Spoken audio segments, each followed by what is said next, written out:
Boa tarde, nesta quarta-feira, mais uma vez, é uma alegria eu poder chegar em nosso canal. Eu quero saudar os 315 inscritos e dizer para você que continue compartilhando, é um pedido que eu faço.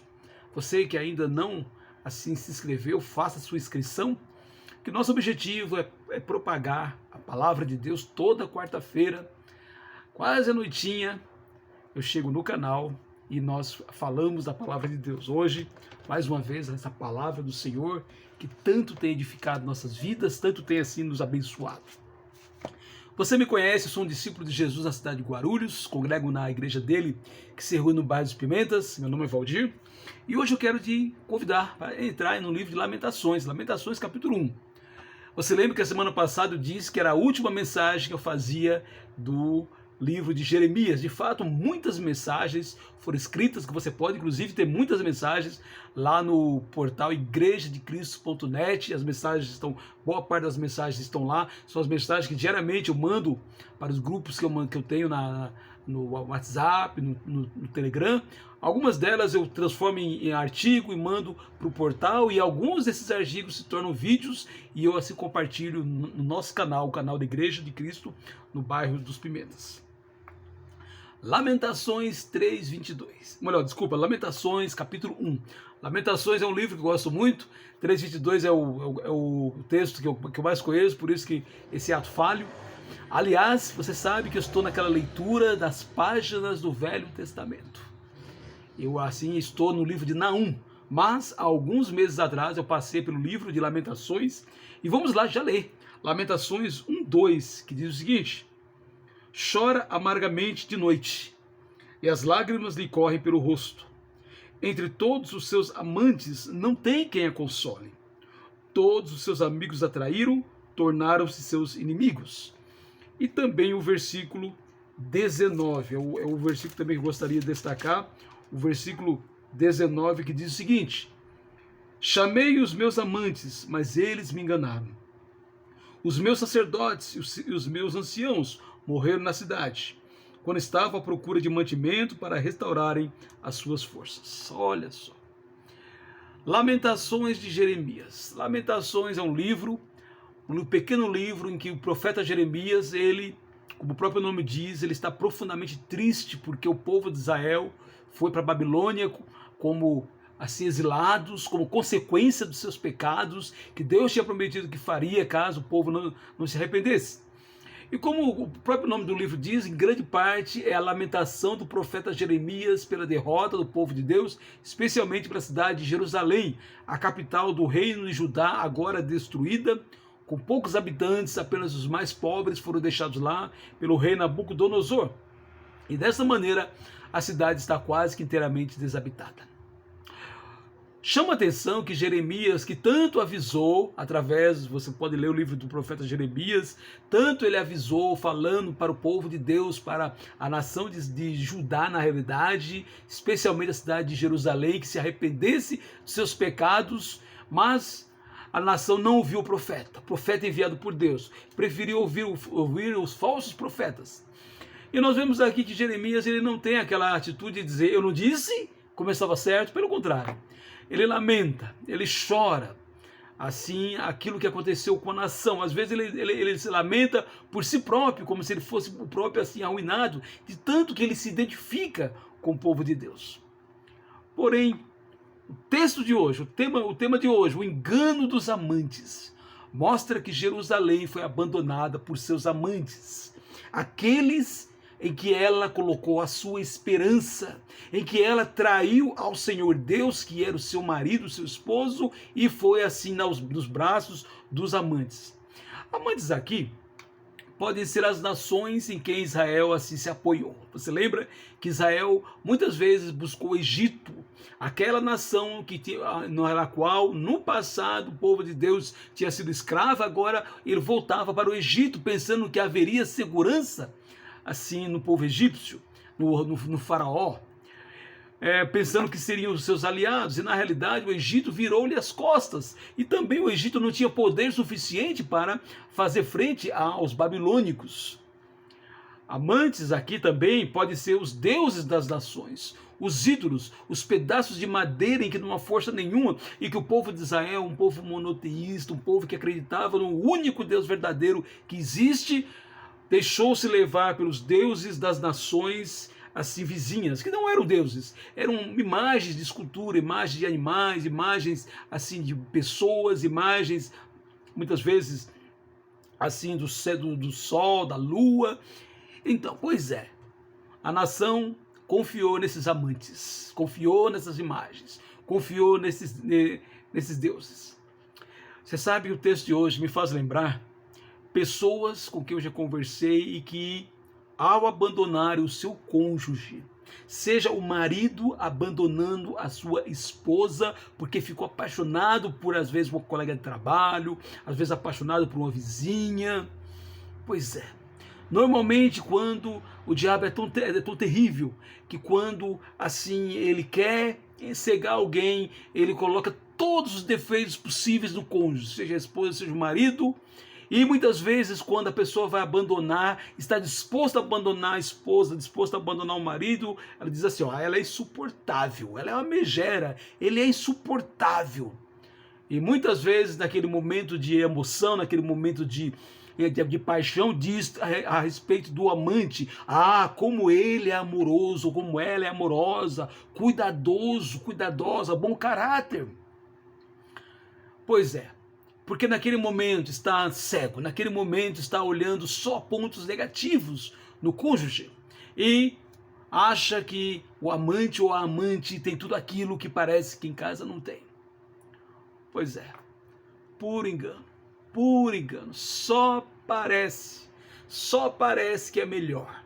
Só parece que o amante é melhor que assim o marido. Só parece que a amante é melhor que a esposa. Aliás, a nossa mídia mostra muito isso nos filmes e que nós vemos na nossa mídia. Quantas vezes, se nós não tomarmos cuidado, nós nos pegamos se torcendo para que o mocinho, para que o protagonista troque a megera da mulher pela boazinha da amante. O traste do marido, assim, pelo amante que é tão bom. Isso é setas demoníacas que muitas vezes fazem com que a pessoa abandone o seu cônjuge, trocando por alguém, por uma aventura, pensando que aquilo lhe dará felicidade. Pois é, eu já ouvi frases do tipo: pensei que ele era ruim. Pensei que ela era ruim, mas não imaginei encontrar alguém tão ruim como essa pessoa a quem eu me entreguei e deixei assim o meu cônjuge para com essa pessoa, tanto que ele ou ela me maltratam. Ou eu já ouvi frases do tipo: você não imagina o que é passar a noite chorando, porque depois, muitas vezes, a pessoa abandonada pelo próprio amante, como Israel foi abandonado pelas nações vizinhas, como Israel foi abandonado pelos deuses que eram deuses falsos. Então você não imagina o que é passar a noite chorando, sem ter quem console. Pois é, primeiro abandonou a Deus, depois o cônjuge, para ficar com a amante, pensando assim nos exemplos pessoais, os exemplos assim de pessoas. Alguém que faz isso certamente terminará mal, pois aquilo que se planta se colhe. E olha, muitas vezes, a maioria das vezes, não vai se colher na eternidade não, vai se colher aqui na terra. Amante aqui também pode ser a esperança que mantemos em algo que não seja Deus. Amante pode ser nós mesmos, achando que somos suficientes. Amantes podem ser relacionamentos que nós colocamos no lugar de Deus, achando que supre as nossas necessidades, que vai nos dar a verdadeira felicidade. No início parece que os amantes vão suprir todas as nossas necessidades. Porém, a alma humana é tão profunda que somente alguém tão grande pode assim suprir. E esse alguém é Deus, e ao buscar a Deus, nós vamos buscar viver conforme a vontade dele, e ao termos sede e fome de justiça, como diz Mateus capítulo 5, ao termos sede e fome de justiça, de fazer a vontade de Deus, nós seremos amplamente assim supridos. Amante pode ser dinheiro, poder, sexo, novos relacionamentos, fama, bens materiais. Pois é, são enganosos. Parece que dão uma falsa sensação de que está tudo bem, uma falsa segurança. Mas nada pode suprir a alma humana, porque a alma humana é suprida somente quando permite que Deus a supra. Mas eu quero terminar essa mensagem com uma palavra de alegria. Como também o profeta Jeremias, ele termina com a palavra de alegria. Mesmo chorando, lamentando, o profeta olha para Deus e sabe que não é o fim. Pois as misericórdias do Senhor são infinitas. E basta a cidade de Jerusalém ou o povo de Deus voltar-se arrependido. Aí eu entro no 3:22 de Lamentações, que é um texto, é o principal texto que eu mais gosto de Lamentações, em que ele diz, versículo 21, quero trazer à memória o que pode me dar esperança. E o que pode me dar esperança? Versículo 22. As misericórdias do Senhor são a causa de não sermos consumidos, porque as suas misericórdias não têm fim, renovam-se a cada manhã. Sim, tenha certeza. Jerusalém, voltando arrependida, voltaria do exílio 70 anos depois, por causa da misericórdia de Deus, o marido fiel. Cada um de nós. Também, se chegarmos a trocar Deus por amantes, nós podemos voltar a Ele, arrependidos, e vamos assim encontrar Ele sempre de braços dados, para nos assim receber. Que jamais aconteça conosco, que somos discípulos de Jesus, abandonar o Senhor pelos amantes. Afinal, como igreja, uma das metáforas, uma das maneiras em que a Bíblia fala da igreja é a noiva de Cristo. E individualmente precisamos nos manter apegados ao corpo de Cristo, para que no dia das bodas do Cordeiro, como diz lá em Apocalipse, Jesus, como o nosso noivo, venha tomar a igreja e nós estejamos fazendo parte integrante dela. Igreja é grupo, é eclesia, é comunidade. Eu sozinho não sou uma igreja, eu preciso estar na igreja do Senhor.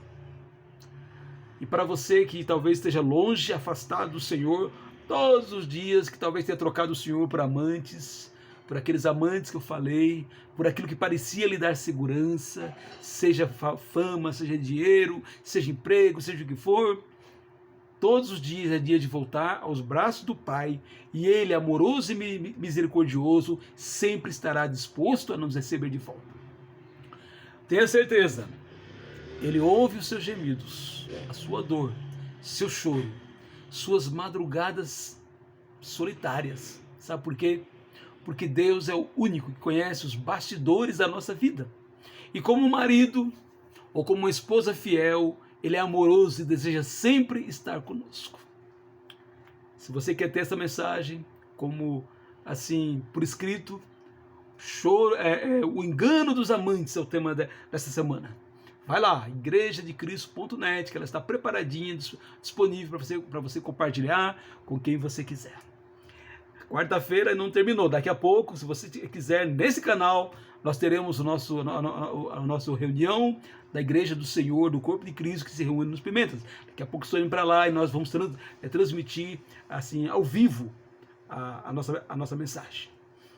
E nessa quarta-feira, onde você estiver, jogue fora os amantes e ou vá ao encontro do Senhor, ou volte para o Senhor, que Ele sempre está de braços dados, porque Ele é o marido fiel, marido perfeito, marido sempre pronto assim para receber de volta aquele que por acaso tenha se desviado da igreja dele. Que Deus nos abençoe nesta quarta-feira.